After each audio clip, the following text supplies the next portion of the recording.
So, hello guys, good morning. So, ito yung aming day 2 sa Boracay. So, magbe-breakfast muna kami. So, yung aming pinabookan ng hotel is meron siyang kasamang breakfast. So, ibig sabihin, may pre-breakfast siya. So, yung breakfast namin is buffet. So, kahit ilan ang kunin mo, kahit ilang beses ka pang bumalik dito hanggat kaya mo kumain. So, pwede naman po. Yan. So, yung kanilang menu ngayon, so may egg sila. Yan. Then, pwede ka pong mag-rice. Kung ayaw mo mag-rice, may mga bread din sila. Bread and coffee kung gusto mo magkape lang at magtinapay lang. So, yan. So, mag-breakfast muna kami ni Pangit. So, meron sila din dito. Yung mga ulam nila dito is, meron silang isda. So, may hotdog. Yan. Meron din silang pagulay. So, kompleto naman sila guys dito sa pagkain. So, sulit na rin naman yung kanilang breakfast. So, kailangan namin kumain ngayon ng marami kasi mag-explore kami doon sa Boracay. So, pupuntahan namin yung mga tourist destination ng Boracay, yung mga gandang place nila dito. So, kailangan magpakabusog. Yan. So, yan yung kanilang ulam. So, meron silang pabangos. Prinitong bangos na may sauce. Then, may hotdog. Yan, hotdog. Okay. May pa-egg, may pa-hotdog for the go. And then, meron silang chicken na may sauce din. Yan. So, prinitong chicken na nilagyan na ng sauce. Then, meron silang veggies or giniling na may mga gulay-gulay. Yan. So, kompleto din naman. Yan. Then, meron din silang prutas dyan. So, kung gusto mo magprutas, so may pakwan sila. Then, may kape, kung gusto mo magkape, and may juice. So, maghanap muna kami ng aming mauupuan. So, start na kaming kumain. Okay. So, yan. Hanap mo na si Pangit ng kanyang lamesa na mauupuan. So, yung breakfast nila dito parang mag-start ng 6 a.m. to 10 a.m. Yan. So, pwede ka na kumain ng breakfast. Ganong oras. Depende na sa'yo kung anong oras ka kakain. Yan. So, tapos na po kami mag-breakfast. So, ito na nagbabiyahe na kami. So, bali, nag-rent kami ng e-trike. So, ang rent namin dito is 500 per hour. So, pupuntahan namin yung mga magandang lugar dito sa Boracay. Yan. So, yan. Biyahe na kami papunta dun sa unang destination namin dun sa may nakatumbang buko. Yung nag-trending na may nakatumbang nyog, puno ng nyog. So, yan. Nandito na kami. So, medyo mahangin dito sa place na to, ha. Yan, ang sarap ng hangin niya. So, pwede ka magpa-picture doon sa may nakatumbang buko. Then, pwede ka rin magpa-picture doon sa may nakalagay na I love Boracay. So, sa haba po ng pila. So, hindi na kami nagpa-picture doon sa may nakatumbang buko. So, dito na lang kami sa gilid-gilid mag-picture. Yan. Nakatumbang nyug. Buko or nyog. Nakatumbang nyog or buko. Kasi puno ng nyog siya na nakatumba siya. Yan. Yung nag-trending. So, yan. So, medyo mahabang pila dun guys. Kaya hindi na kami nag-picture doon. The next na pinuntahan namin is yung Sea Hall.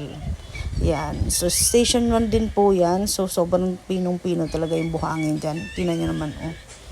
Oh, grabe.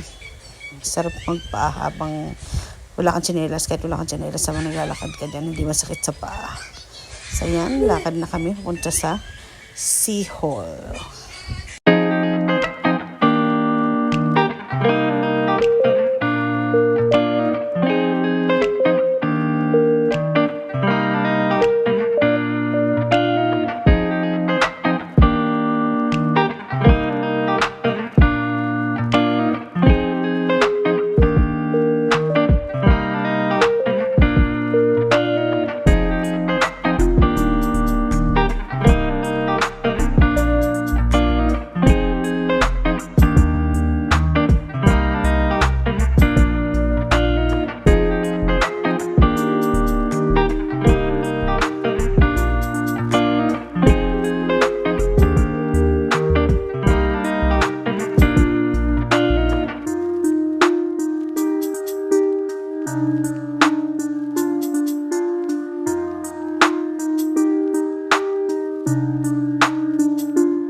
So, ayan guys, naglalakad na kami. So, medyo mainit siya, pero go lang for the goal.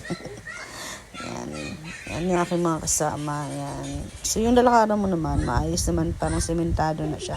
Pupunta dun sa Sihol. So, yung pupunta pa lang ng Sihol, yung maliit lang po yan. Meron pa po yung isa, yung maganda rin na mas malaki. So, yan. Hi! So, nag-hi sila. Yan. Tapos, ang sarap maglakad dyan kasi nasa kabila yung tabing dagat lang din. Yan. So, medyo mahaba-habang lakarin din yan. Pero, ox lang. Goods lang naman. Yan. Sobrang ganda ng view. Grabe. Yan yung aking mga kasama. Yun. So, yan guys. So, balik na kami yan. So, nakapunta na kami doon sa Sihon. Yan. Pabalik na kami. Yan.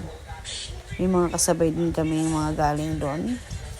So, yan. Then, yan, biyahe na ulit kami, guys. So, pupunta kami doon sa isang Sihol din siya na mas malaki.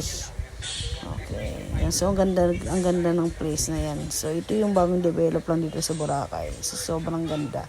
So, may mga, ito yung parang subdivision. No? Pwede mong tayuan ng bahay.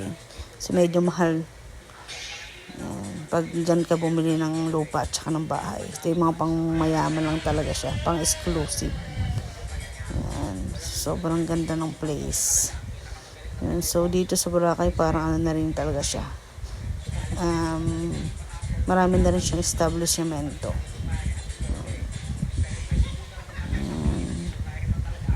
So, yan. So, mayroon din yan dyan sa loob ng golf course yan. Yan. So, dyan kasi yung way talaga at daanan nila papunta doon sa malaking Sihol. Yan. So, medyo may matataas na rin silang ano dyan. Parang condo unit. So, yan oh. Sobrang ganda. Pababa siya. So, makikita mo yung dagat. Yan. So, din sobrang lawak ng paligid at saka malinis at maganda.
Let's go!